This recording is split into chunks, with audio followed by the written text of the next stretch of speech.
The studio lights warmed the air every morning, but the warmth never told the full story.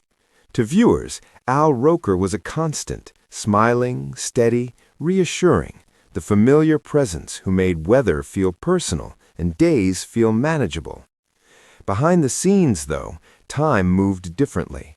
It stretched during hospital visits, tightened around family conversations, and slowed to a crawl in moments of uncertainty. Fame did not insulate life from illness. It simply made the contrast sharper between what the world saw and what a family quietly carried together. Health crises have a way of rearranging priorities without asking permission. Calendars that once revolved around broadcasts and travel began to revolve around checkups, rest, and recovery. For Al and his family, these moments weren't public performances, but private reckonings. Strength stopped meaning endurance alone and started meaning honesty, admitting fear, leaning on one another, and accepting help without shame. In those spaces, far from cameras, resilience became something practiced daily rather than proclaimed. What anchored the family was not a single dramatic gesture, but routine care. Someone always remembering medications, another keeping spirits light with humor, someone else holding silence when words were too heavy. These acts rarely make headlines, yet they form the architecture of survival. Illness tests not just bodies, but bonds, and the quiet agreements families make to show up, to stay patient, to believe in better days, often matter as much as treatment itself. Al Roker's quiet strength, his family's emotional bedrock through health crises, revealed itself not in speeches or sound bites, but in the way love became logistical and emotional at once. His strength was mirrored and multiplied by those around him, by a partner who steadied the ground beneath him, by children who learned compassion early, by a family culture that treated vulnerability as something to protect, not hide. The unseen truth was that resilience flowed both ways.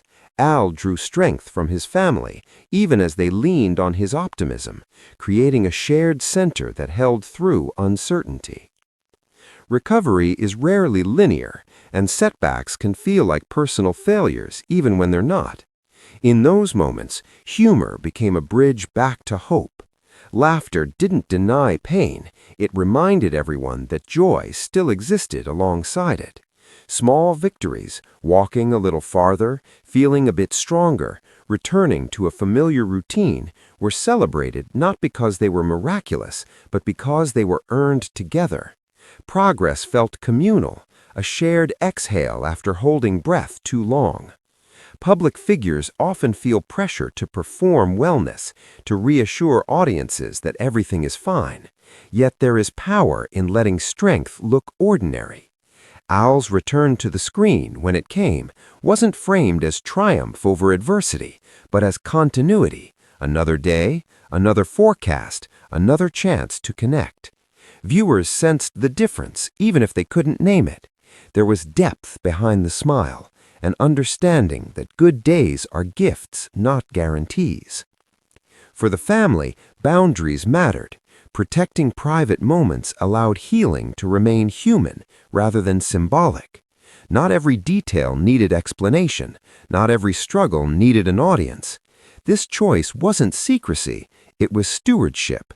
By keeping certain experiences close, they preserved the integrity of what those moments meant. Strength, after all, can be diluted when it's constantly displayed instead of lived. Over time, illness reshaped how the family measured success. Productivity yielded to presence. Being together, even quietly, became the metric that mattered most. Meals tasted different, conversations lingered longer, and ordinary evenings carried a new weight of gratitude. The future remained uncertain, but it felt less frightening when faced as a unit rather than as individuals bracing alone. Stories like this endure because they reflect something universal. Not everyone faces illness in the public eye, but many know what it's like to sit beside a hospital bed, to wait for results, to hope carefully. Al Roker's journey, grounded by his family's emotional bedrock, reminds us that strength doesn't always announce itself. Sometimes it whispers through patience, consistency, and love that refuses to leave. In the end, the forecast everyone cared about most wasn't on a screen. It was the shared belief that whatever came next, sunny or stormy, would be met together. That belief, steady and quiet, became the truest measure of strength, one built not on visibility, but on devotion that held firm when it mattered most.